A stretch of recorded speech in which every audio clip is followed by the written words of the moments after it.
lumago. No? Investment. Marami ngayon, katulad niyan, marami ngayon mga, ako, naranasan ko rin yung mga investment. Bakit ako nag-i-invest? Pira para kumita ng higit pa doon sa in-invest mo. Yun ang layunan ng investment, para lumago. Ayan. Ngayon, ano bang sinasabi dito ng Panginoon sa investment? Na sinasabi ng Panginoong Diyos dito sa Biblia. Ang sabi dito, masusumpungan ito sa Lucas Kapitulo 12, versikulo 33. Ang sabi dito, ipagbili ninyo ang inyong mga tinatangkilik at magbahagi kayo sa mga nangangailangan. At ang sabi dito, maglaan kayo ng mga lalagyan ng salapi na hindi naluluma. Ayan. Ng kayamanan na hindi naubos sa langit, kung saan ay walang makakalapit na magnanakaw o tanga na sumisira. Ayan. Mga kapatid, si Lucas, no? Si Dr. Lucas, isinulat niya ito, no? Isinulat niya itong mga pananalita. Sino bang nagsalita nito? Ang ating Panginoong Hesus. Kung mayroon kayong mga Bible, kahit Bible app, na red letter, no? Pag basta salita ni Kristo ay pula na litra. Yun, kaya marirecognize mo, tayo mga nag-aaral ng salita ng Diyos, makikilala natin, malalaman natin na ang nagsalita nito ay si Jesus o kanyang mga alagad. Kasi kung ito ay red letter, salita ito ni Kristo na itinala ng ating mga alagad. Ayan, ang sabi dito, seal what you have and give alms for yourselves. Pursues with do not become old and unfeeling treasures in heaven, where no thief comes nor moth corrupts. Ayan. Ang ano sa atin dito, gumawa tayo ng mga sisidlang mga hindi naluluma. Ano ba yung ibig sabihin ng mga sisidlang na hindi naluluma? At sinabi pa dito, sinundan pa ito, mag-ipon kayo sa langit ng kayamanang hindi nauubos. Ayan. Ano ba yung kayamanan na hindi nauubos? Yan yung pinangako ng Diyos na buhay na walang hanggan. Kasi ang buhay dito sa lupa ay may hangganan. Doon sa langit ay walang hanggan. Ngayon, tayo ay binigyan ng Diyos, no? Tayo ay mga katiwala. No? Katiwala tayo. Sa anong mga bagay ang pinagkatiwala sa atin ng Diyos? Anong mga bagay ang pinagkatiwalaan? Ibinagay sa atin pagkakatiwala. Kasi si Adan, nung lalangin ng Diyos ang Eden, pagkatapos niyang lalangin, sabi niya sa kay Adan, ang lahat ng mga nandito ay pamamahalaan mo, no? Binigyan ng Diyos ng privilege ng tao na pangalagaan, ingatan. Ngayon, ano ba ang mga dapat natin ingatan? Ano ba ang dapat natin ano pinagkatiwala? Una, pinagkatiwala ng Diyos sa atin. Ang sabi ng Diyos, ang langit at ang lupa ay akin, ang ginto, ang pilat ay akin. No? Ang lahat, wala tayong atin eh. Sa Kanya lahat, pero pinagkatiwala ito ng Diyos. Ngayon, pinapa-invest tayo. Ang sabi kay Apostol Juan, sa 3rd John verse 2, ang sabi dito ni Apostol Juan, sa 3rd John verse 2, ano bang sinabi dito? Minamahal, aking idinadalangin na sa lahat ng mga bagay ay guminhawa ka. At bumuti ang iyong katawan na gaya ng pagginhawa ng iyong kaluluwa. So ang lahat ng mga bagay, ang sabi ni Juan ay kanyang idinadalangin na guminhawa tayo at bumuti. So pinagkatiwalaan tayo ng Panginoon, no? Sa investment, pinagkatiwala sa atin mga kapatid, sa atin ang oras.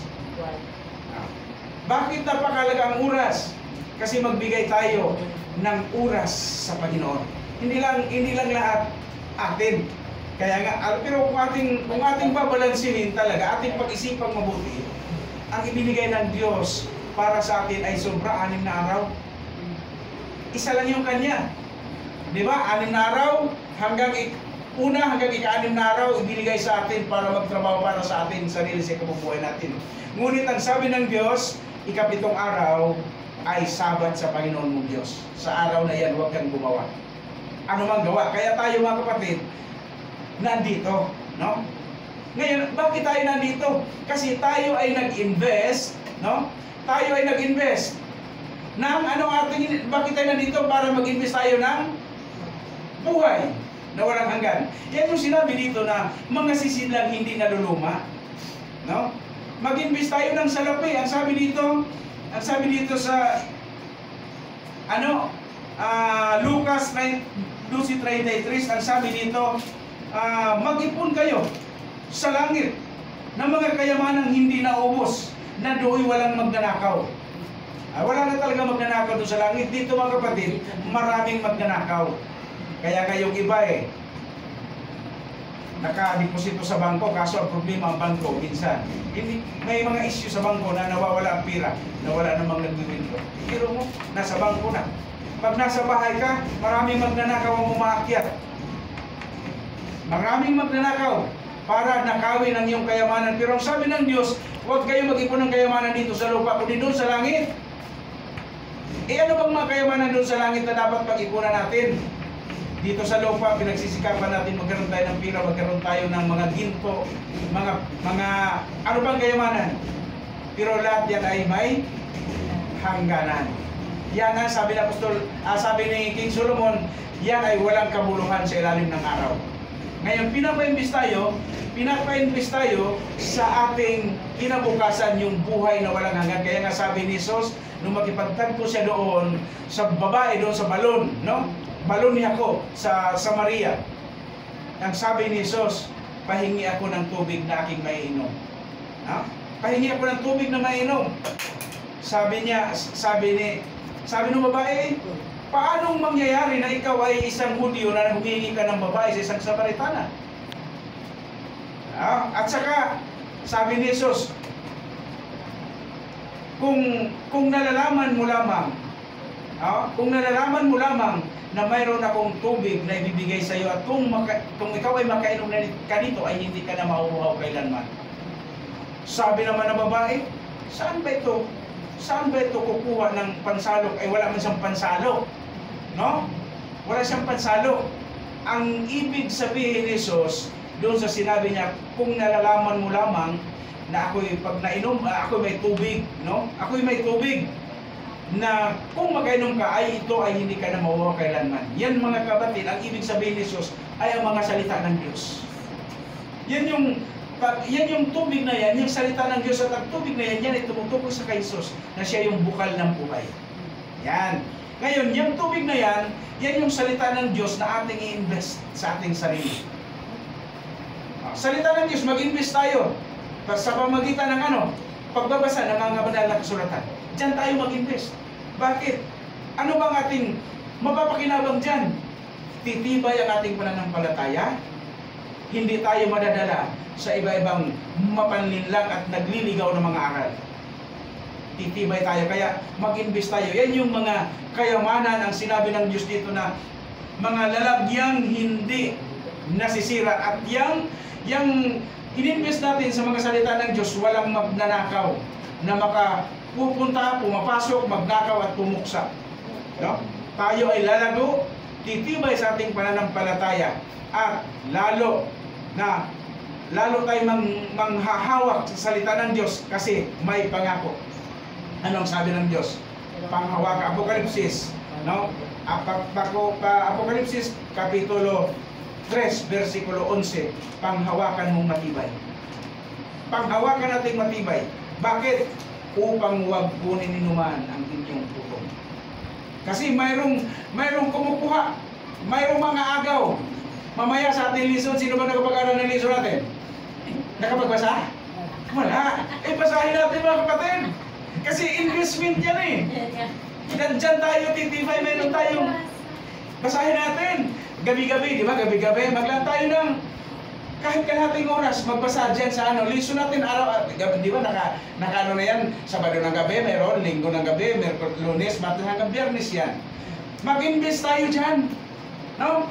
Yan yung salita ng Diyos. Nang sabi ni Kristo, kung nalalaman mo lamang na ako'y mayroong tubig na ibibigay sa iyo, kung ikaw ay makainom nito, hindi ka na kailanman mauuhaw. Yan yung salita ng Diyos na dapat nating alamin, dapat nating malaman, diyan tayo magbigay ng panahon. No? Hindi naman, imagine sa 24 hours, binigyan tayo ng Panginoong Diyos ng 24 hours. Ang 12 hours para sa pagpahinga. Minsan nga, ang 12 hours na para sa pahinga, nasasakripisyo na. Ngayon, anong nangyari sa ating katawan? Nagkasakit. O ano na nangyari? Ang panahon na binigay ng Diyos sa iyo para sa iyo pagpahinga ay na sakripisyo na.